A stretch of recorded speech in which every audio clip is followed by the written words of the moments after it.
Pero ahora viene la pregunta del millón. ¿Por qué Estados Unidos puede hacer esto ahora?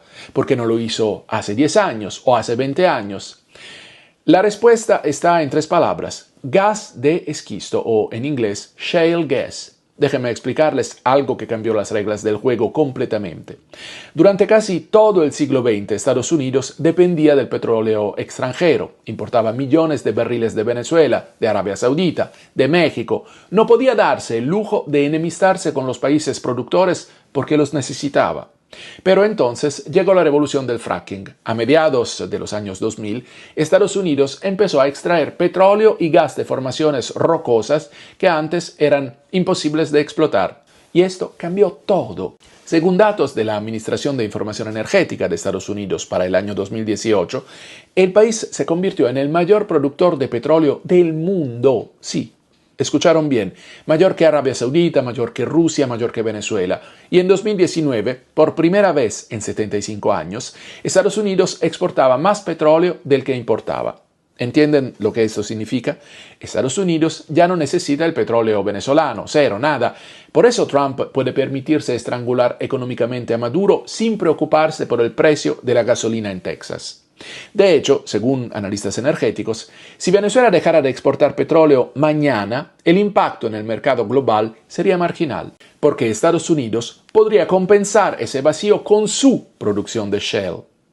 Ahora, vamos a los números concretos, porque aquí es donde la cosa se pone brutal para Maduro. Según datos de la OPEP y analistas independientes, antes de las sanciones más duras, Venezuela exportaba alrededor de 800.000 a 1 millón de barriles diarios, con un precio promedio que oscilaba entre 60 y 70 dólares por barril en los últimos años. Estamos hablando de entre 48 y 70 millones de dólares diarios. Si proyectamos eso anualmente, podríamos estar hablando de entre 17.500 y 25.000 millones de dólares al año. Pero si el bloqueo se mantiene en estos términos, esa cifra podría reducirse drásticamente en exportaciones legales rastreables. Ojo, digo podría, porque el régimen ha demostrado capacidad para evadir sanciones. Ahora, sobre el tema del narcotráfico. Según el informe de 2023 de la Oficina de las Naciones Unidas contra la Droga y el Delito y análisis de organizaciones como, por ejemplo, Inside Crime, estructuras asociadas al régimen podrían estar moviendo entre 15.000 y 30.000 millones de dólares anuales.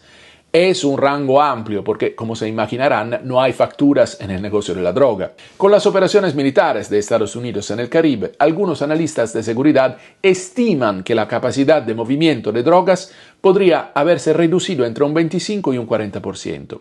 Si combinamos estas pérdidas potenciales, digamos entre 15.000 y 20.000 millones en petróleo y entre 5.000 y 10.000 millones en narcotráfico, estamos ante un escenario donde el régimen podría estar perdiendo entre 20.000 y 30.000 millones de dólares anuales.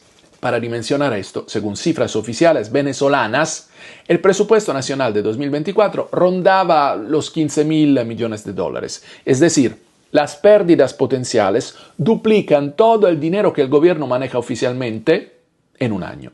Ahora bien, y eso es importante para tener el panorama completo, el gobierno de Maduro no está simplemente esperando a que los asfixien. Según declaraciones del ministro del Petróleo venezolano, Pedro Tellechea, el país está diversificando sus mercados hacia Asia y Medio Oriente y no están mintiendo del todo. Hay evidencia documentada de que Venezuela ha estado vendiendo petróleo a través de redes clandestinas a China, India e incluso Irán.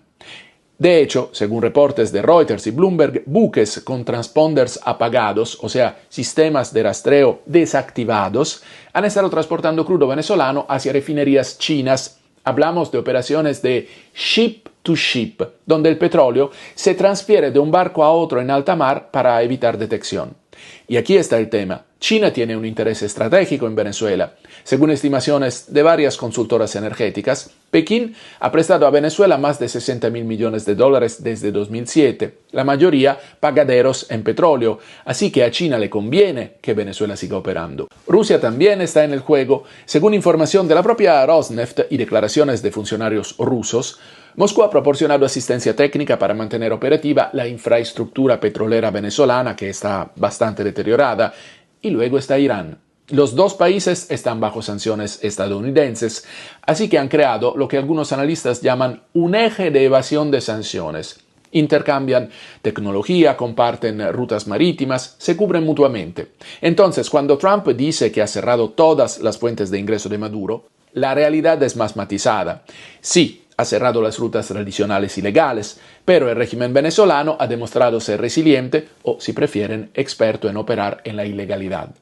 La pregunta es, ¿cuánto tiempo puede sostener un país con estos mercados paralelos?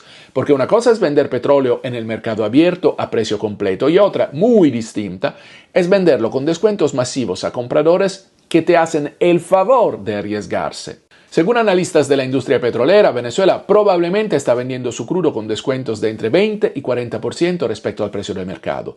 Eso es dinero que simplemente no entra a las arcas del Estado.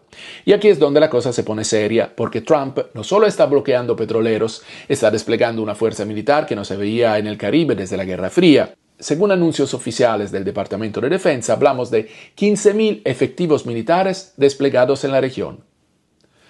Para que dimensionen esto, la invasión de Panamá en 1989, la famosa operación Causa Justa, utilizó 27.000 soldados. Es decir, Trump ya tiene desplegada más de la mitad de lo que se usó para derrocar a Noriega. Y lo más importante, Estados Unidos ha firmado acuerdos militares con Trinidad y Tobago, con República Dominicana, con Colombia. Básicamente ha rodeado a Venezuela con bases desde las cuales puede operar, a pesar de Petro. Esto significa que van a invadir, de hecho, la mayoría de analistas considera poco probable una invasión terrestre convencional, porque no hace falta. La presión económica y la amenaza implícita están haciendo el trabajo. Mientras tanto, María Corina Machado ha jugado sus cartas con precisión quirúrgica, según los reportes que han circulado y que la propia Machado confirmó parcialmente, logró escapar de Venezuela hacia Curazao escoltada por cazas F-18 estadounidenses. Su estrategia mediática ha sido brillante, más entrevistas en inglés que en español, reuniones con congresistas republicanos, construcción de una narrativa donde Venezuela es una amenaza a la seguridad estadounidense. Y aparentemente funcionó. Trump, que inicialmente era escéptico, ahora está comprometido con la operación. Hay que reconocerle el mérito estratégico, aunque también hay que ser honestos. Esto probablemente significa que el futuro gobierno venezolano va a estar alineado con Washington y eso tiene implicaciones para la soberanía del país a largo plazo. Entonces, ¿qué viene ahora? Ahí está el misterio. Según observadores y analistas, Maduro tendría básicamente 3 escenarios posibles. Escenario 1, aceptar un retiro dorado. Según reportes de varios medios internacionales, Rusia, Cuba o incluso algunos países africanos ya le habrían ofrecido asilo, pero hemos dicho que Cuba, hay problemas ahí. Podría salir con dignidad o lo que quede de ella y se lleva su fortuna. Escenario 2. Resistir con apoyo de China, Rusia e Irán. Este es el escenario que el propio Maduro ha insinuado en sus declaraciones. Recientemente dijo, Venezuela es indestructible, tenemos aliados estratégicos que entienden lo que significa la soberanía. No es retórica vacía, esos aliados existen y tienen intereses económicos reales. Escenario 3, el colapso interno. Aquí ni siquiera importa lo que Maduro quiera. Si suficientes generales deciden que el barco se hunde y saltan, el régimen se derrumba desde dentro, y esto históricamente es lo que más frecuentemente termina con las dictaduras. Declararlo muerto sería prematuro. Regímenes autoritarios han sobrevivido con menos recursos y en peores condiciones. Lo que sí parece claro es que Venezuela está en un punto de inflexión. La presión económica es brutal, la presión militar es real y la alternativa política está mejor organizada que nunca. Pero también es cierto que subestimar la capacidad del régimen para adaptarse, evadir y resistir sería un error. No olvidemos que llevan más de una década sorteando sanciones. Mi pronóstico, y subrayo que es un pronóstico, no una certeza, es que veremos movimientos significativos antes de que termine 2026. Pero no me sorprendería ver un escenario híbrido. Maduro sale, pero elementos del chavismo negocian su permanencia en ciertas estructuras de poder. ¿Ustedes qué creen? ¿Maduro acepta el exilio?